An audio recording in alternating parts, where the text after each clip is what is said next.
So everyone, thank you for joining us for the online lecture series, The Future of AI, Social and Cultural Aspects. Today with us, we have Bruno Gransche, who has been a philosopher at the Institute of Technology Futures, ITZ, at the Karlsruhe Institute of Technology in Germany since 2020. He works as a scholar and principal investigator in the fields of philosophy of technology and ethics, socio-technical cultural techniques, and anticipatory thinking, focusing, among others, on artificial assistance, machine learning, shared autonomy, and digital colonization of the life world. He is a research fellow at the Fraunhofer Institute for System and Innovation Research, ICI, in Karlsruhe, Germany, where he worked as a philosopher and foresight expert between 2009 and 2016. His lecture today is titled The Future of AI, Present Presence, Understanding Conceptual Transference and its Orientation Problems. So Bruno, the floor is yours. Thank you very much, Jelena, for the kind words and the introduction, and thank you very much for the invitation and the opportunity to present my thoughts here on the future of AI, or rather its present presence. So I just get right to it. The future of AI and its present presence, understanding conceptual transference and its orientation problems. So a rough overview, what I'm like to do. My main point will be to discuss intelligence as a metaphor. That's why it's bigger than the rest. But in order to arrive there, I need a few steps to jump off. First, I will say some things about artificial intelligence and its present presence, how it's conceived these days in some parts. It's a huge phenomenon, of course. Then I'm going to use an example that sounds tautological, but it isn't. A computer is a computer. And with that, I'm going to take a very small detour about metaphor, just to remind everyone about some conceptual background of the metaphor, metaphorization. All that in order to come to intelligence as a metaphor, as used in artificial intelligence, in my opinion. And after that, I can make some concluding remarks that hopefully make sense after this, this tour, including the detour. So artificial intelligence, its present presence, or I'd say it's omnipresent yet vague. These are some of the institutions that are concerned with AI these days. If you've been following media coverage, it's an enormous topic. But we have in Germany, for instance, the National Strategy for AI, and a lot of councils and working groups and so on. And the same holds for the European Commission here, has this trustworthy AI framework. And of course, hot topic right now, the AI Act, which is a proposal from 2021. But is soon to be decided on, or it's going to be, decided on this year, I think.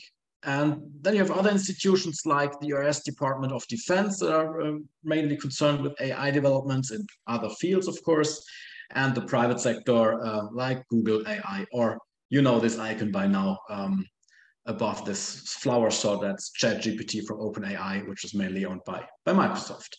So it's omnipresent, I'd say. It's a global phenomenon, and it's vague because they all sort of talk about different things. And this is an impression of how it's presented in image-wise. That's just an ordinary Google search, AI, and you get this sort of representations. It's as well. Concerned with, let's say, the head and the face or the brain of humans in an anthropomorphic way. So it draws its imaginary power from analogies from humans, and they look like human faces or brains, but in a way datafied or artificial, all with these nice sort of Apple aesthetics, white and blue and so on. So that's how pictures mainly work with the AI in the AI context. So a classic definition of artificial intelligence, what are we talking about, is from Marvin Minsky, who was there when the term was coined in the Dartmouth conference in the 1950s. And he defined, it's sort of a classic definition, artificial intelligence is, quote, the science of making machines do things that would require intelligence if done by man. So it's a science, and then, well, the explanation, things that would be that would require intelligence. So that's explaining intelligence with intelligence somehow. Yet this definition is sort of influential in other definitions. For instance, here's a definition by the European Commission high-level expert group on AI, and they from 2018, and they define artificial intelligence refers to systems that display intelligent behavior by analyzing their environment and taking actions with some degree of autonomy to achieve specific goals. AI-based systems can be purely software-based and so on, or they can be embodied in hardware devices. So not really helpful either, this definition, I'd say. This could be an explanation of AI if the explaining concepts like intelligence, behavior or action, or autonomy were clear, which they are clearly not. So how does this help us understand what AI is if we refer to intelligent behavior displayed, so simulated, and some degree of autonomy, certain goals? So that's what I mean by way. And this high-level expert group, being high level, is well aware of that. So they comment on that vagueness of the intelligence concept. And they say the following, quote, the term AI contains an explicit reference to the notion of intelligence, hence the I in AI. However, since intelligence, both in machines and in human, is a vague concept, although it has been studied at length by psychologists, biologists, and neuroscientists, AI research used mostly the notion of rationality. So they introduce another concept to explain artificial intelligence, which is rationality, and then try to define it again, which refers to the ability to choose the best action to take in order to achieve a certain goal, given certain criteria to be optimized and the available resources. Of course, rationality is not the only ingredient in the concept of intelligence, but it is a significant part of it. Well, does this help now? Not so much. I mean, in order to explain intelligence or artificial intelligence via rationality, should have to be clear, which also with this definition, it is not. What does it mean? The best action, best to what criteria and for whom? Certain goals set by whom and which goals? And optimized, that's a relational concept. Optimized for what? For toddlers or dogs? I mean, that you have to give a relatum to that optimization. I mean, very often, implicitly, it's profit, right? The optimization.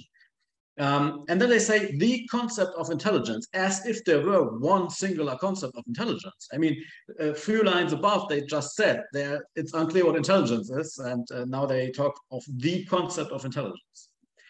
That being said, maybe in another discussion we can clarify that I think artificial rationality would have been the much better choice term-wise than artificial intelligence, because ultimately rationality goes back to the Latin ratio, which means to think, to reckon, but it goes back to calculation. So that's part sort of what computers and calculators are doing, right? So that would fit better. But unfortunately, this definition of AI, even with the reference to rationality, does not help to know exactly what is defined here. What is artificial intelligence? What is it all about? And now we have a new approach to define it. It's the proposal from 2021, which is the regulation EU AI Act, and it aims for regulation purposes, and they define artificial intelligence systems, so AI systems, means software that is developed with one or more of the techniques and approaches listed in Annex 1, smart move, by the way, and can, for a given set of human-defined objectives, generate outputs such as content, prediction, recommendations, or decisions, influencing the environments they interact with. So basically they say AI systems are, or an AI system is a software that, according to a given objective, generates an output that influences the environment. So far, so good. The special crux here is the Annex 1. And in Annex 1, they list a list of techniques and approaches like deep learning, neural networks, stochastic methods, simulation methods, and so on. And I'd say we are going to see a new battleground about what is going to be put into this Annex 1 and what isn't. Because this EU AI Act is regulating, or it's aiming at regulating the AI applications. And they are going to ban certain applications. They already had a list for that. They're going to regulate them to with some conditions for transparency and so on and so on. So the techniques and approaches that are listed in this annex, they are going to define who is going to be regulated by that. And on the other hand, who is going to be able to apply for some funding that under the AI label.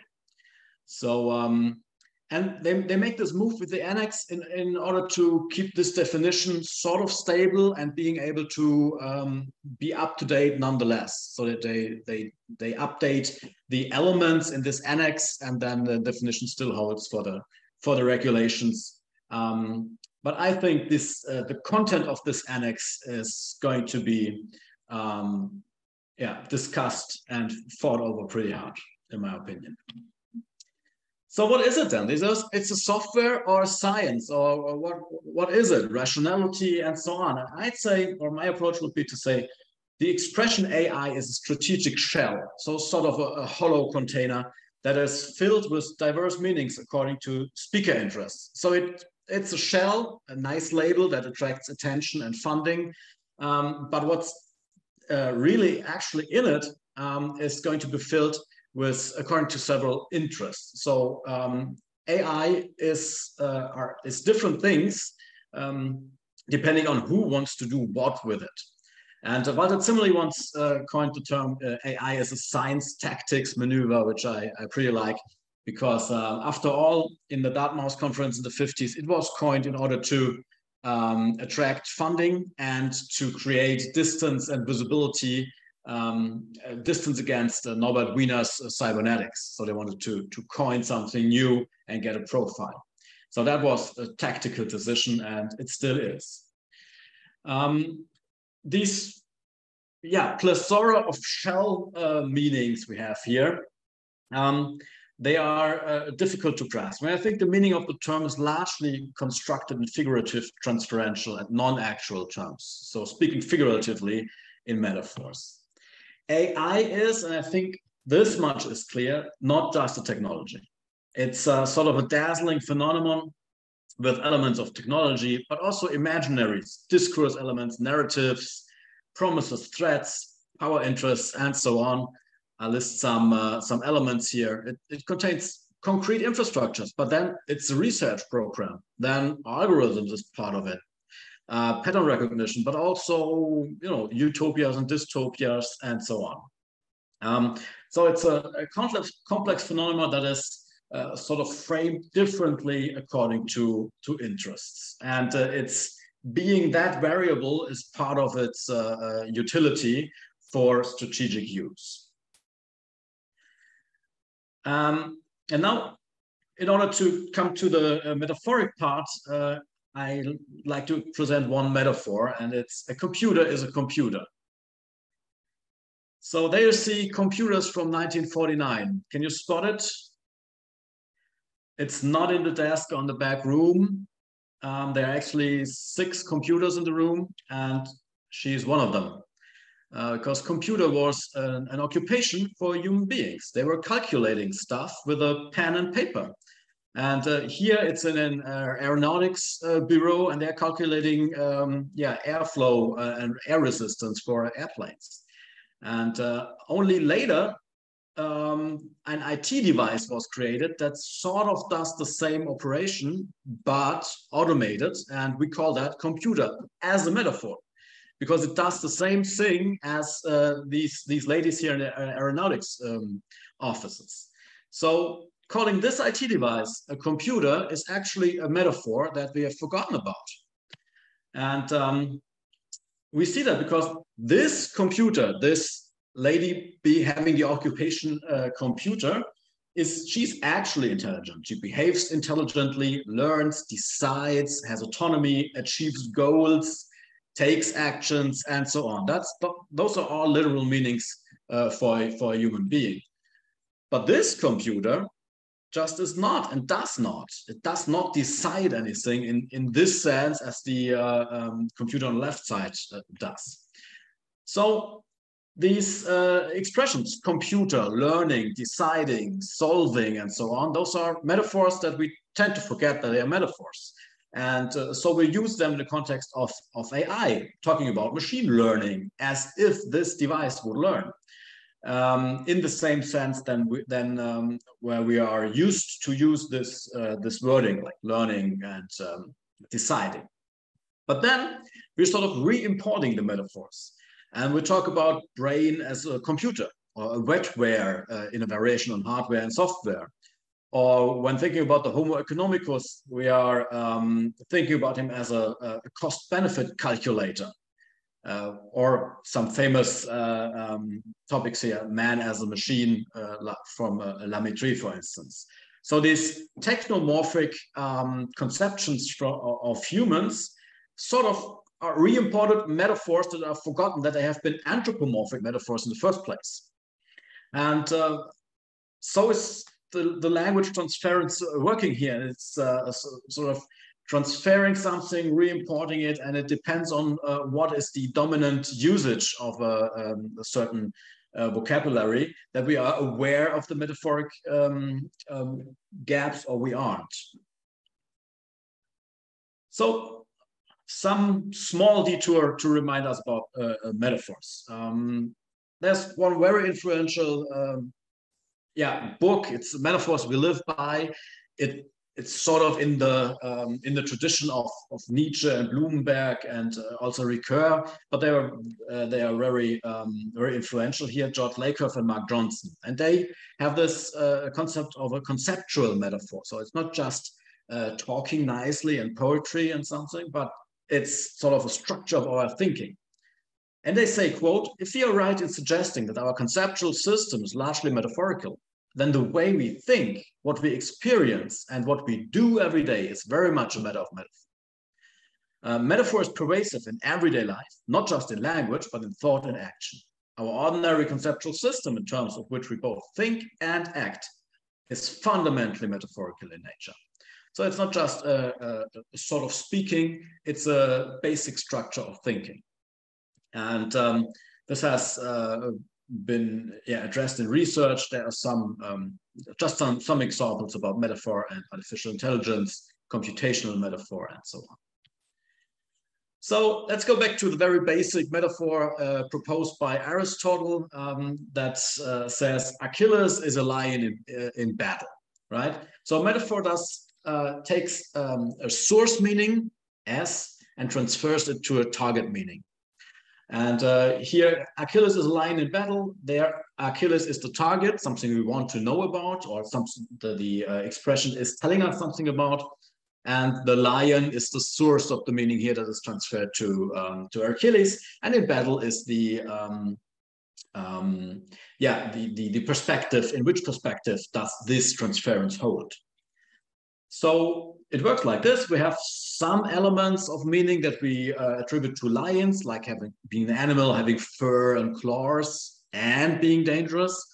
And then we have some meanings that we attribute to Achilles, being a human demigod or whatsoever. And then we transfer some of those aspects in the metaphor onto Achilles from the lion, and some not. So saying Achilles is a lion in battle, we are not imagining that he has claws and fur, but that he's brave, right? And so this metaphorical transference needs a sort of own orientation of that transference in order to distinguish which elements can we transfer in order to make meaning and which can we not. And this orientation comes from the target, so Achilles in this case, we know already that from his body he is a human and does not have a lion body, even though the Sphinx has a lion body. So it's not unthinkable. But we know that of Achilles, and so we know that it's this metaphor means that he is brave like a lion, not that he has claws like a lion. So Achilles here is sort of a known unknown that gets attributed, transferred meaning from the lion. And I think artificial intelligence in this combination intelligence is best seen as a metaphor. And here we have this, this metaphor again with the computer. So intelligence means in human beings a cognitive skill of human beings. And that's what we mean literally intelligent. I said that before. This woman is intelligent literally, and the computer is only figuratively speaking intelligent. But what we tend to forget, because that's sort of the current usage, is that the intelligence used in cognitive skill in humans is already a metaphor, again, that we forgot about. And I'd like to show you these two pictures. This is a Swiss artist, Ursus Verli, and he has a problem. He has sort of a mass of mixed elements, right? Different colored leaves. And then he uses his intelligence to structure them, to order them, and give them the distinction. And that's sort of the original meaning of intelligence. It goes back to the Latin interlegere and means to sort, to distinguish and pick out manually, like lanterns from stones, like Cinderella. Okay, and then this manual skill was transferred to the cognitive. And the cognitive use here in the middle is seen like that, not the literal use of intelligence, but already a metaphor. Because literally it means manually sorting, then it means cognitive skill, and then it means in artificial intelligence a cognitive skill of computers. And seen like that, it becomes quite clear that the artificial intelligence is not the last metaphor we probably do with intelligence, and the manual sorting skill is probably not the first. So I think we're going to see much more intelligence metaphors like, I don't know, herbal intelligence. There is some research about the intelligence of trees, or bacterial intelligence. Some years ago, we talked about the digestion system as a second brain and stuff like that. So we shouldn't be surprised to see more combinations with intelligence. And ultimately, interlegere is back to Latin, but before that is Proto-Indo-European, and before that it's basic human relations. So it's our body in the world and this relationship that informs this sort of figurative speaking, like grasping an idea that's with a hand, or handing over responsibility and stuff like that. So intelligence here is basically a relabeling. It's going from one sphere to another, and it means different things every time, but it sort of inherits all the meanings from before, sort of like a blockchain, if you will. It's relabeling, and but it then gets forgotten from the first labelings get forgotten or out of use. So again, this example with Achilles and Achilles and the lion, you can transfer that to artificial intelligence now and say, okay, artificial intelligence is not a metaphor. It's an adjective composition, but we can phrase it as a metaphor. If you're saying such IT systems that we are referring to, saying AI, such IT systems are intelligent natural entities, or such IT systems, the target, are intelligent like humans. And then we can make the same operation. We have some elements about the human that we know. They are born, they have emotions, they are motivated, they are goal pursuing and so on, but they can also sort and select things. And then we have this artificial intelligence compound, and we know, or we have to distinguish between those elements that we can transfer in the metaphor and those elements that we cannot transfer. And the question is, how can we make this distinction? How is it informed? And the situation is worse than with Achilles and the lion, because now the artificial intelligence systems are unknown unknowns. We don't even know if they have, figuratively speaking, lion bodies or lion courage. So we know more about Achilles than about the artificial intelligence systems. And that's why this orientation quite often is not clearly distinguished, and some of these bottom elements get transferred to the target as well. And then we give, I don't know, robot Sophia citizen rights in Saudi Arabia, or we discuss about robot marriage or some protection rights and so on. That's, in my opinion, a metaphor, disturbance or wrong orientation here.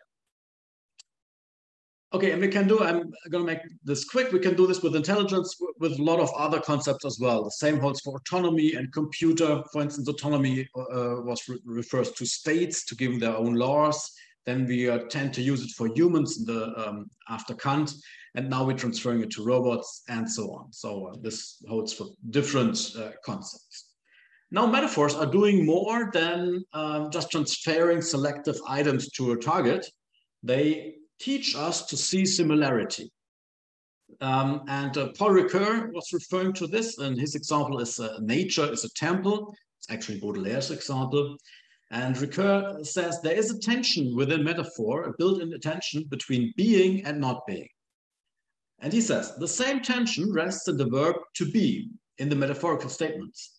The is simultaneously a literal is not, and a metaphorical is like. Nature, taken literally, is not a temple, but the metaphor teaches us to see it like a temple.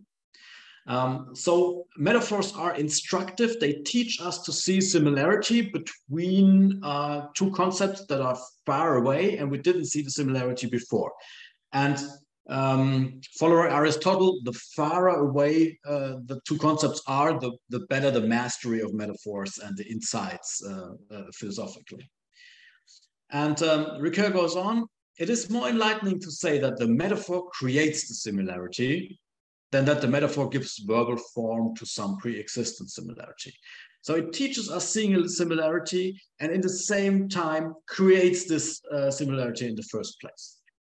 And that has consequences for our use of artificial intelligence.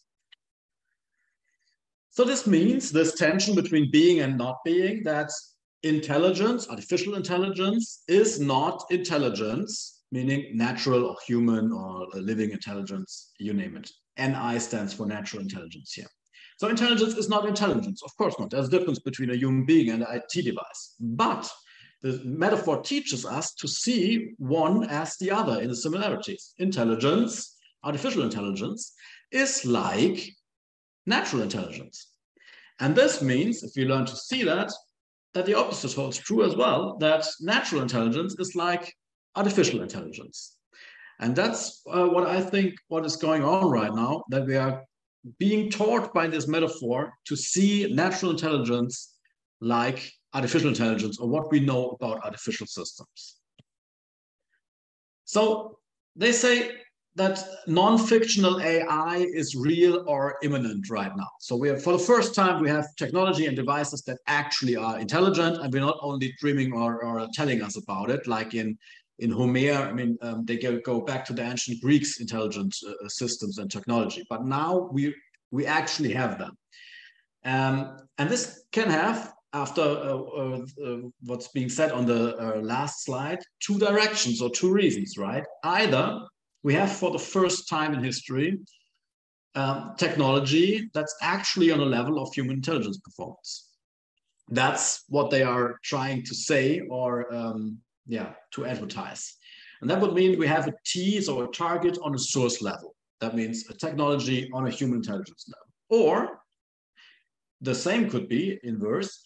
Meantime, we have a meaning of intelligence that's on a technically feasible level. So we have a source on a target level. And that would mean that we see intelligence in a technicist way, that we are being taught by the metaphor to see intelligence as those performance elements that technology meanwhile can do. And remember, Ricoeur's quote, the metaphor creates the similarity, I think the omnipresence of the metaphor AI creates, emphasizes, and sediments the identical of the similarity between man and machine. And this means the more talk of artificial intelligence, the more artificial the natural intelligence will be. But what does that mean for human intelligence? I mean, human intelligence without its human specifics, right? If you're taught to see intelligence as a technicist or technically feasible concept. So I'd say the metaphor AI or intelligence in the combination artificial intelligence teaches us to see technology as intelligent. Okay. It teaches us to see intelligence in technicist terms, only those elements and meanings of intelligence that are implementable in technology. And it teaches us AI as an unmarked normality. So meanwhile, we are talking about intelligent robots and not artificially intelligent robots. We say intelligent cars, intelligent factories, and so on. We're not marking it as artificial intelligence anymore because we don't need to. But in the same time, the metaphor AI teaches us to unsee the non-transferable human elements. So the base error in the metaphor. Because that's not part of the target concept anymore, and that would be emotional intelligence. And if we usually if we say intelligence, then emotion is an intrinsic part of that. But if the dominant usage of intelligence is the AI sector, then the part of emotion has to be explicitly marked. And with a concept, then we have to say emotional intelligence or human intelligence. Now, some aspects of it. Intention, motivation, presence, desire, will, although we use deciding and wanting and so on as metaphors in IT devices, all those elements are not present in machine intelligence.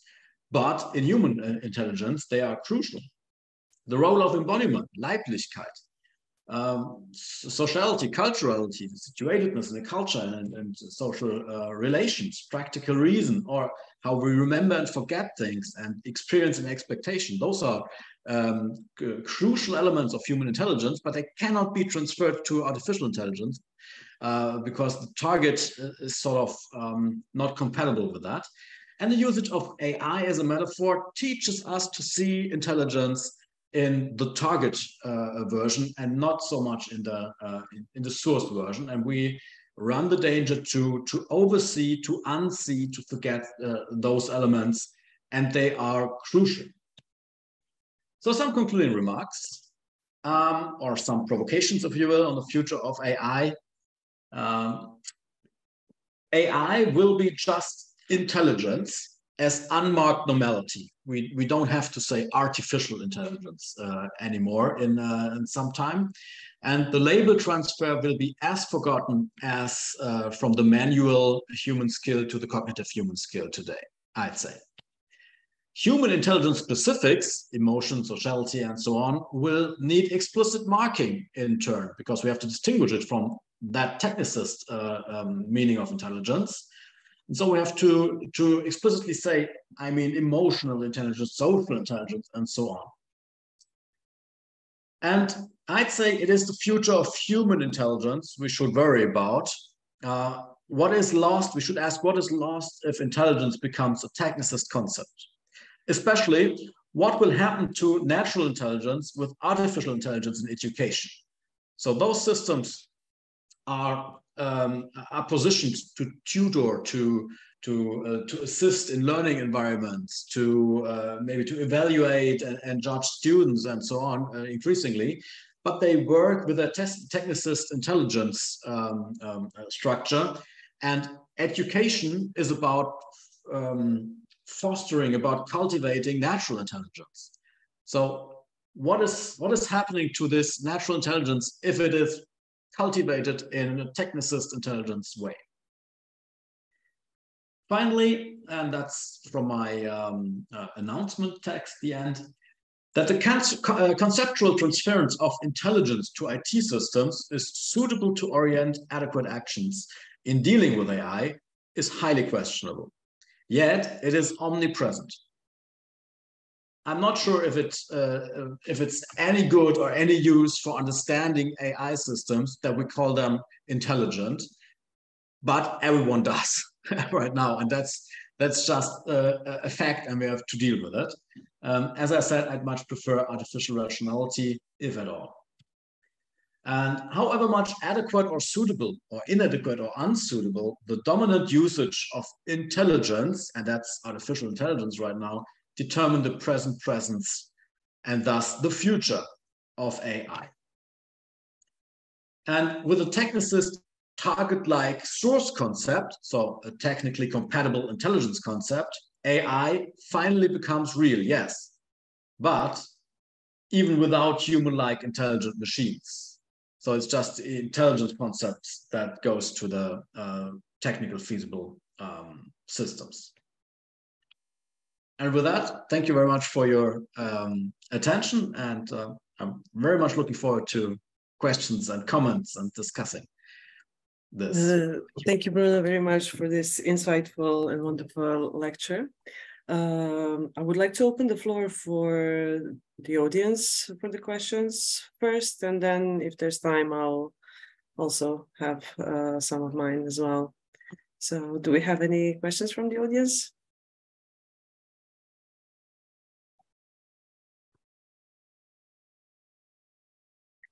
I don't see any. Hi, everyone. Hi. I'm Ljubisha, also member of DigiLab. Thanks, Jelena, for organizing this, and thanks for a very nice lecture. We are also collaborating with your institution on One Horizon project, TWON, Vera and Cheda and myself. This is about simulating social network related to recommendations, algorithmic recommendations. So I just wanted to say that maybe this important discussion about intelligence, and I wanted to ask you how it relates to consciousness. And maybe Milos, our external member, can add some questions related to that because we are just, like everyone, discussing these issues very intensively. It is very hard topic, and we want to see if this is matter of philosophy. I guess you presented that from that side, and it is not matter of other sciences. Would you agree? And would you say that how to differentiate intelligence from consciousness? Is there a way to do that? Yeah, thank you very much. I was trying to point out the pluralistic meaning of the involved concepts. And they added to intelligence, they added rationality, the high-level expert group, right? And if you're asking for, in comparison to consciousness right now, then we further complicate sort of the relations. And it's essential to sort of get to a definition or a specific meaning of these concepts before comparing them and trying to figure out differences. Because the answer to your question pretty much depends on what is intelligence for you and what do you mean by consciousness. I'd say that consciousness seems a bit more well-defined than intelligence in my point of view, but yeah, we have to agree on some elements and say, okay, what is a specific part of intelligence and consciousness? And then we compare it and can say, this is on this side and not on this side, for instance.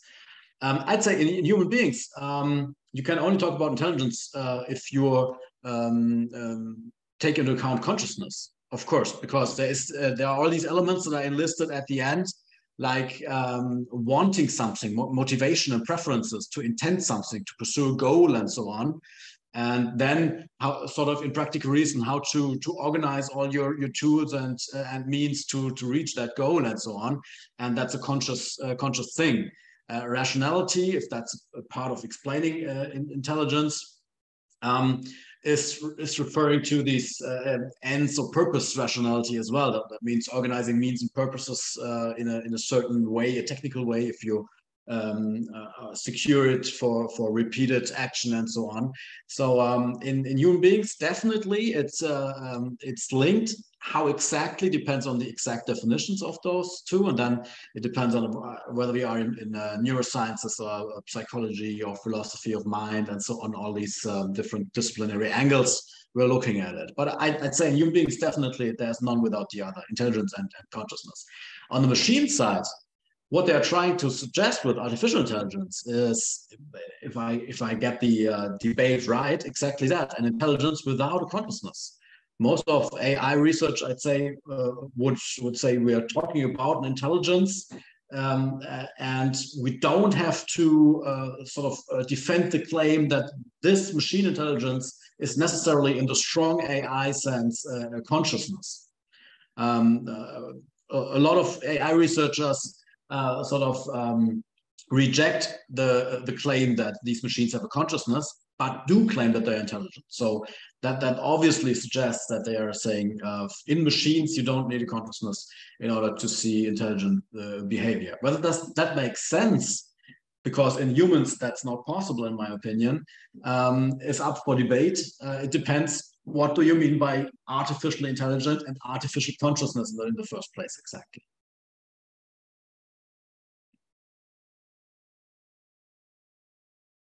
Thank you, Ljubisha, and thank you, Bruno. Our next question or comment concerning the future of education, we have Maja Vujovic. Yeah. Thank you, Elena. I would just like to first sort of comment on what Bruno just said in terms of machines with no consciousness. Apparently, and then use that as a segue to what I actually wanted to comment on. Apparently, there's now data that the machines have reached, as of March this year, the level of consciousness of an 8-year-old. And it turns out that as a result of all this processing, there is some growing consciousness. It was like 2 years old late last year. It's 8 years old now, and it's obviously not stopping there. So it's an interesting metric to observe. I wanted to thank Bruno for this intriguing, fascinating take on things, both as a professional writer and a parent. These things really concern me a lot, and that's where my question comes. It's actually referring to your second of the 3 prompts at the end. You mentioned that the education, as we humans have developed it so far, is concerned with developing human intelligence in all its aspects. My feeling as a professional writer who was educated in a writing school, so in a creative school, and as a parent who had to see the transition of her kids from the unschooled time into the schooled time, very closely. I have to say that my feeling has always been that the education that we have is structured as mostly history of civilization, that we actually first go through who discovered what in the ancient times, and then move on to Newton, and then to later, and then we do that in history, we do that in physics, we do that in math. And even in creative schools, we teach people what Aristotle thought about poetry, and then what, Plaut wrote, and then we move to Renaissance and all that, and we just follow the development. We do not really develop human intelligence in all its aspects. In fact, now back to the parenting side, whoever has observed small children in play notices a complete disorder in the way they play. If they take Lego cubes, they put them in whatever shape, and it can grow in any direction, can grow downward. They keep it in the air and they put things in all directions. As soon as they start school, very quickly it becomes a 3D object that grows up in very neat, orderly shapes, and all their free-flowing creativity gets sort of packed into some more structured, more rational forms. And I have always felt that that really certainly limits the creative side and doesn't help develop it the way we might. Maybe this new development that you are foreseeing in education might actually make us more aware of those limitations of our education systems, such as they are everywhere in the world. There's really very little variation. And maybe we would then be able to focus on developing the human intelligence more, using artificial intelligence or rationality to help us do that. Mm-hmm. Yeah, thank you very much. Let me start with the last point, maybe. You said we do not really develop human intelligence in all its complexity. And I totally agree. That would be my part of my last claim, that in using this intelligence concept in a technicist way with artificial intelligence predominantly, we sort of tend to reduce the complexity of human intelligence in our conceptual frameworks even more. And we should go the exact opposite direction, right? And with the education system, there is a rationale to it as an institution. I mean, the structure was developed in times where we needed factory workers. And the primary rationale for this sort of institution, it's changing, but slowly, was to build habits and virtues of a factory worker. And that means three things, basically: show up on time, shut up, and stay sober. Otherwise, you get shredded by a machine, you know. And those are the virtues of the education system, where it had these origins, and we need to transfer them into nowadays. And they are doing it, but slowly the system is, sort of slowly changing, because there are interests involved. And still it's not anymore the factory workers, but still there are a few things that the system needs to manage, and that's to measure performance or intelligence somehow. And the very idea of measuring intelligence and saying you're an A student, you're a C student, this measurement and comparison is a technicist endeavor. You need some scale. You say A, B, C, D, or 1 to 10, or whatever. And that's already in the scale not capable of grasping the full complexity of human intelligence. And so I think the institution of education has some built-in problems with the entire complexity, but then I'd say this institution is not solely responsible for developing the entire complexity. So we have other parts in society where they need to be fostered and built and so on, but they are problematic. We have problems with participation, inclusion, money, and so on. So there are a lot of problems in different countries in different ways with that. I just say, you said at the beginning, there are apparently data that machines reach the consciousness level of an 8-year-old child. And this might very well be, but only if you take the consciousness level of an 8-year-old child in technicist terms. You see, you cannot, the full complexity of human intelligence, if you grasp that of an 8-year-old child, then it's impossible that any machine has this sort of consciousness. So if someone says that, and media is covering it and so on, they already presuppose a technicist reductionist concept of intelligence there. And then they become comparable. And that might suit the education system and might suit the artificial intelligence researchers that are applying for attention and applying for funding and so on. But we should not, that's my main message, if you will, of my talk. We should not play that game so easily. And we should worry about the future of human intelligence in the way that we say it's more than it's being measurable. It's more than you could compare to a machine. And we should focus on that and foster that and bring it out even more. especially since those machines are going to take all the tasks that are technically compatible. I mean, the machines are going to do what machines can do. So if we don't foster the other part of intelligence in human beings, then they become comparably useless, because the machines can do the calculating stuff better, obviously, and pattern recognition and face recognition and so on.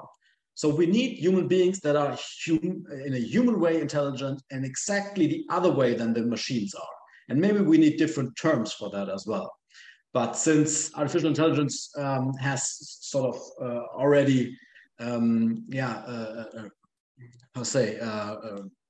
grasped entirely this intelligence concept, maybe we need another term for the complex human intelligence. Maybe we talk about, I don't know, reason or phronesis again, or I don't know. But it's a problem that we are using the same word. And one last remark in the chat. Thanks very much. The blockchain metaphor. Yeah, that would not forget that. Of course, that's true. But it was meant in a way that they sort of have this previous meaning that's forgotten still in the concept, but not explicitly. I mean, this manually sorting thing, recognizing a difference and then choosing one over the other after a certain criteria, that's still our cognitive intelligence core. And it comes from that manual thing.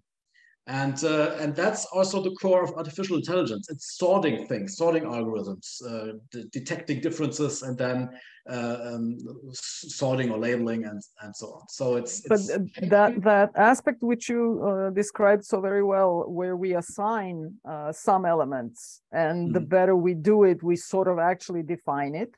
That's exactly the creative side of our intelligence. It's not just observation. It just, you have to filter that the immensity of the observation you make in the world. You have to narrow it down to the one image that is the best metaphor, and then everybody else says, oh wow, that's exactly what creative people do. Exactly. And for relevance criteria, and what is relevant for an AI? Nothing. They don't want anything, and they don't have preferences and so on. And we can narrow it down because we can say what's relevant for us now in a certain concern.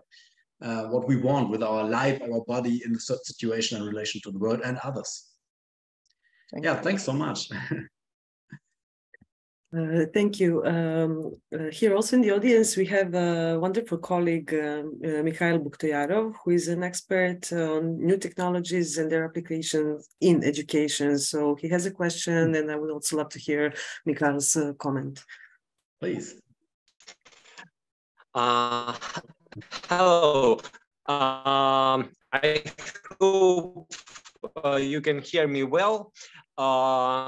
And thank you very much for this really deep, and it's twofold. First, I would like to address to you a metaphor about computers, those human beings who became not non-human beings later with the technology. We see today that computers became ubiquitous. This meaning of a human computer was applied to only a limited group of people who were not so numerous as the devices. And today I understand that we communicate via computers. We do everything with the help of computers. And my question, first part of my question, is whether artificial intelligence has this capacity of being ubiquitous, or like being applied everywhere where we cannot even imagine right now, like computers today.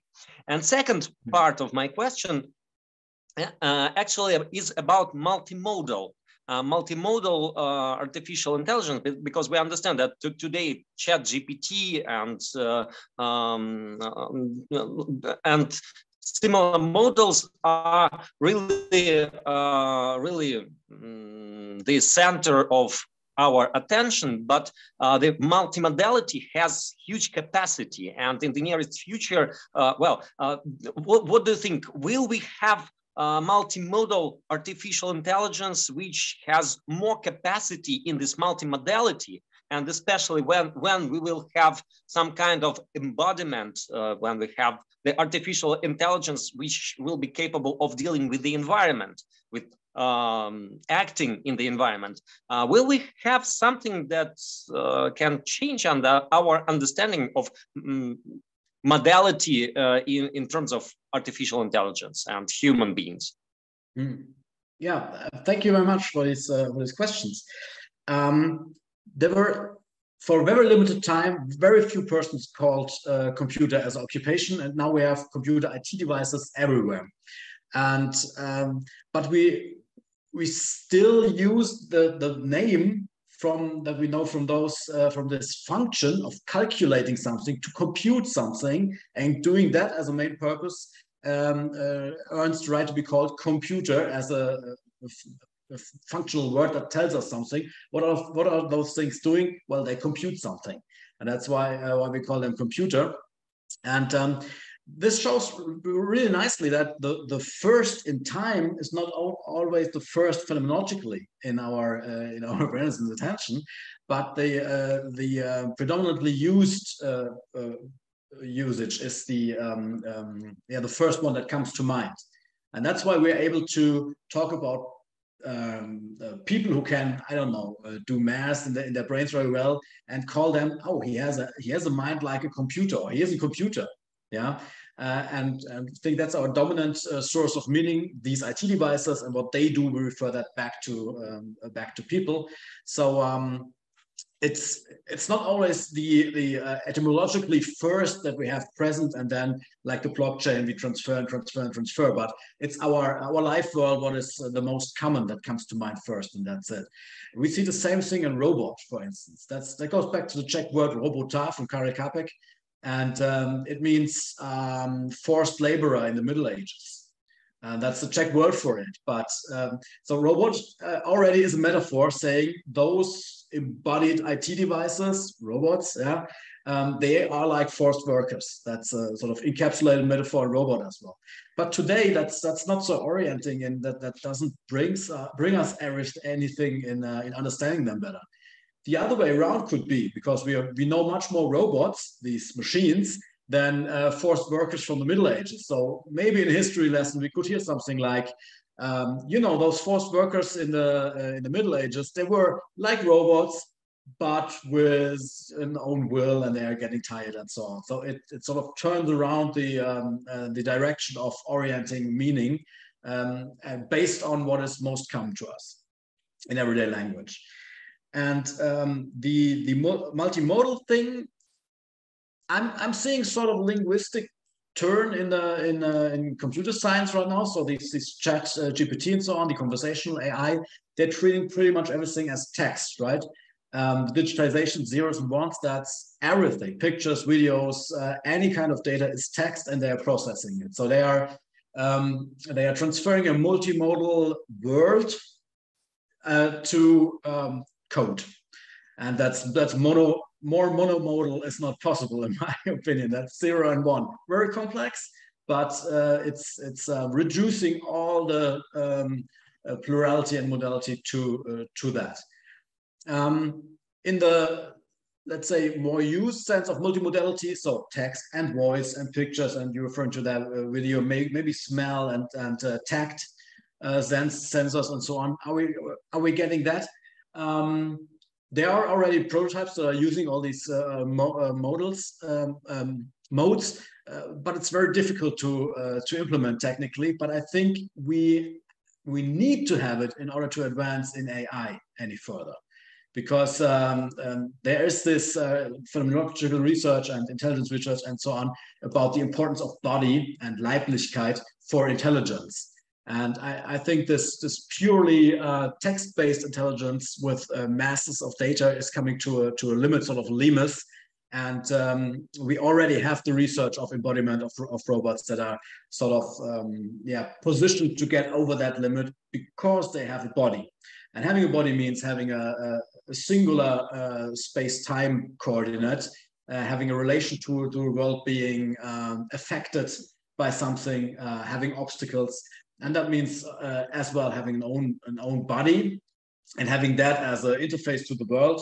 and they need to have more senses, in my opinion, to get to that other intelligence level, or intelligence, metaphorically speaking, level, such as tact or olfactory sensors and so on. Especially since they are positioned to interact with humans, because we rely on those senses to interact. Our sociality is based on olfactory first information. You know, one of the cultural progresses was deodorant, right? Not imposing one's bodily smell on the others when being close and so on.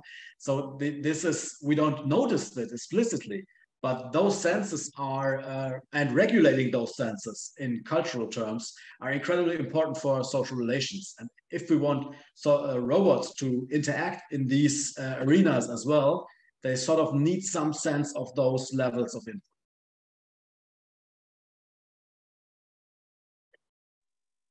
Thank you very much. One small comment, because, well, actually, in my opinion, comparing like robots to humans is also kind of anthropomorphizing, because actually the artificial intelligence is not limited with this size and this scale. It can, as far as I can understand, we can have smart cities or the whole planet actually being kind of body for the artificial intelligence, which can have senses unknown and unavailable to human beings, like sense of the traffic in the city, for example, or something that can combine very complex models with text and graphics and convert it to zeros and ones. So thank you. Yeah. Thank you. I completely agree that body doesn't have to be an anthropomorphic body with 2 arms and 2 legs, right? And nature comes to mind. What is it like to be a bat? You know, you can ask, what is it like to be a global traffic system or something? That would be embodiment and intelligence, but what is it like? I don't know. Yeah. Certainly not as we think and experience the world. Okay, thank you. We have time for one more question from the audience. Milos, your turn. Thank you. Thanks to the Institute and DigiLab. Also, thanks to Bruno. I hope you hear me all well. Yeah. It's a bit difficult, but I try. If you speak slowly, please. Sure. I said thank you to you and to the Institute. And I have one small question. Well, maybe it's not small, it's a philosophical big question. I will formulate it in a small sentence. It's about possibility of artificial conscience. If we understand conscience as any kind of mental phenomena that supervene on some kind of substratum, whether it is biological or non-biological. So if can we talk about the conscious if it supervene on non-biological substratum? Yeah, thank you. I don't know. That's a huge question. I mean, Thomas Metzinger is researching this since decades, and he's talking about postbiotic consciousness. And again, my answer would be, it depends on your exact definition of consciousness. And I think we have a bio-based understanding of consciousness, because every consciousness that we encounter, that we know of, and that we can think of is somehow bio-based. And then by transference, we say, well, what if the basis is not just a body, an organism, but a machine or an IT structure or something like that?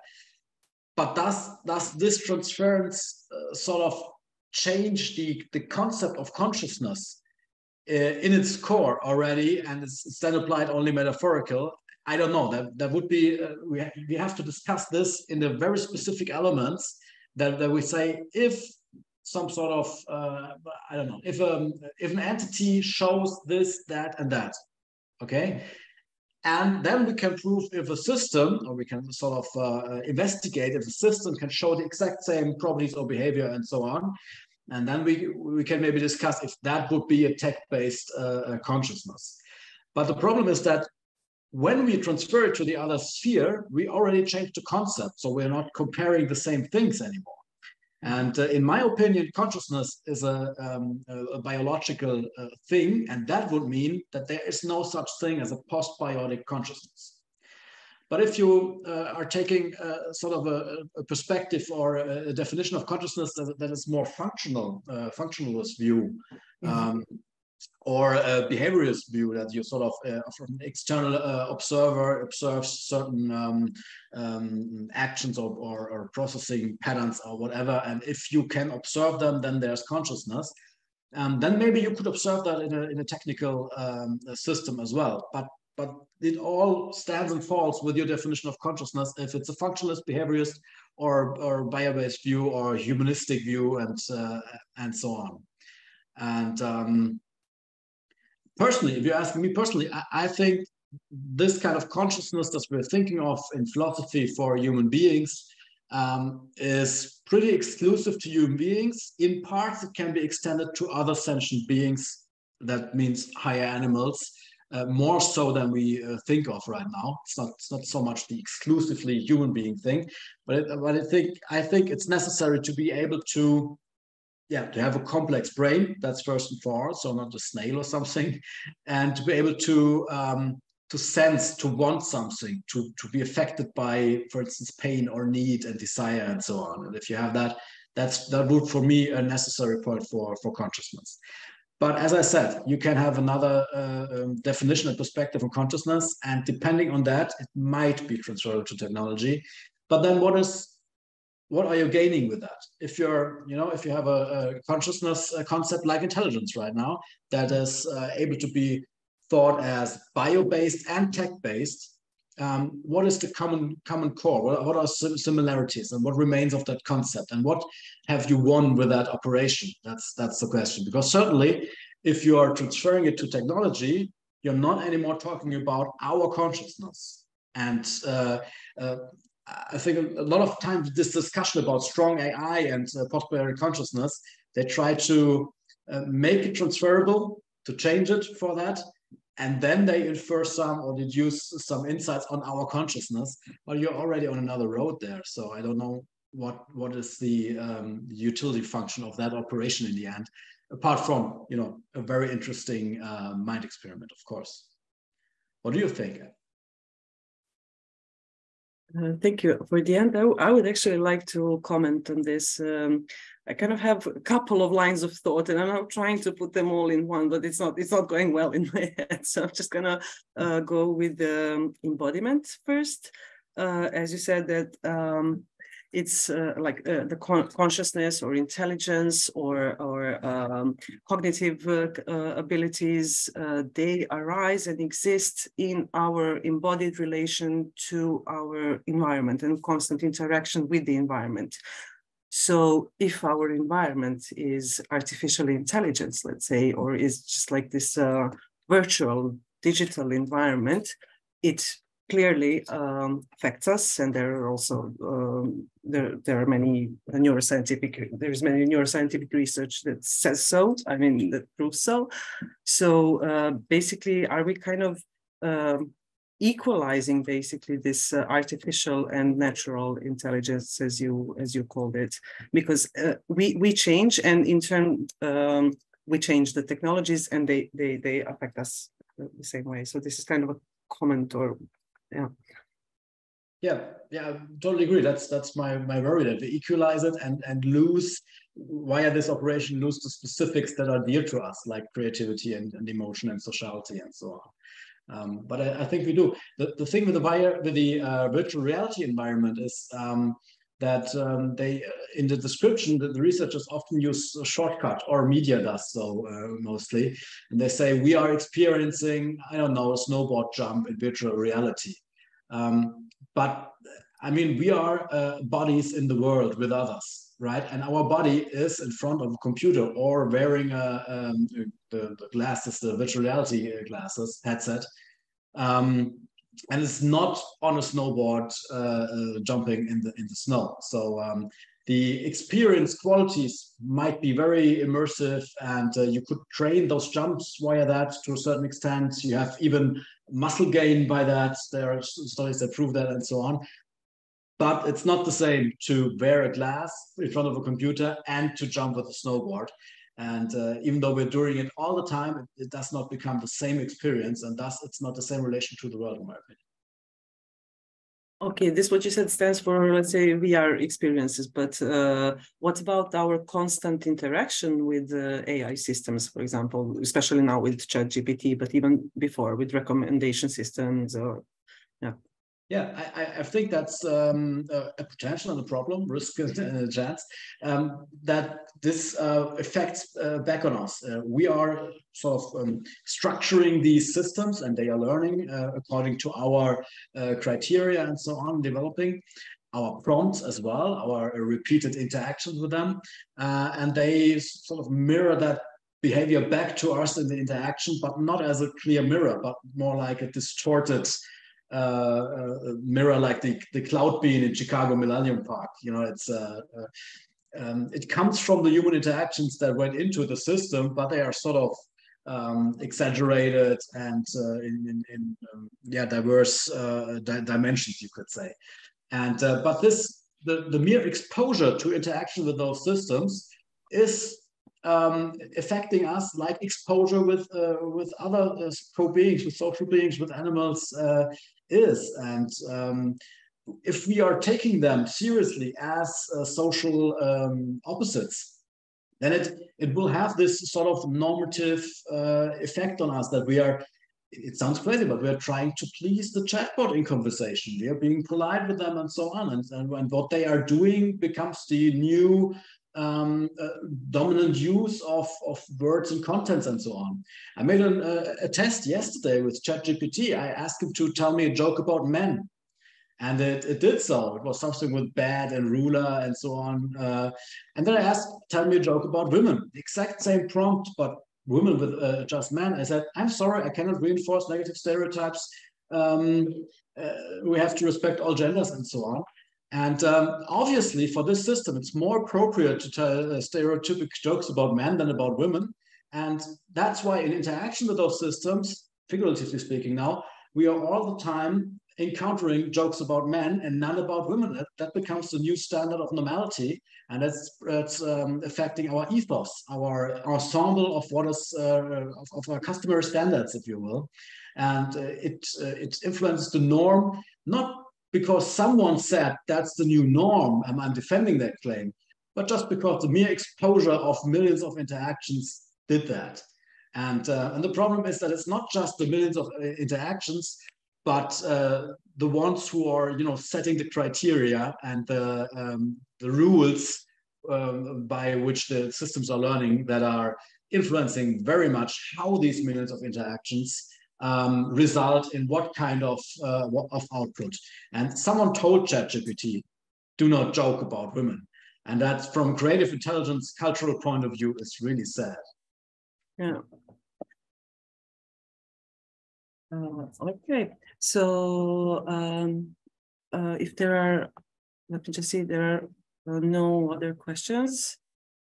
I would like to thank you all for joining us today, and I would like especially to thank Bruno for taking the time to be with us today and to prepare this wonderful lecture. And I would also like to invite all of you for our next lecture in the series by, just a second, which will take place on June 9th, also at 5 p.m. It will be a lecture by Andreas Kaminski from the Technical University Darmstadt, called Making Our Concepts Outdated, Human-Machine Interaction in the Context of AI. So once more, thank you all, and see you on 9th of June.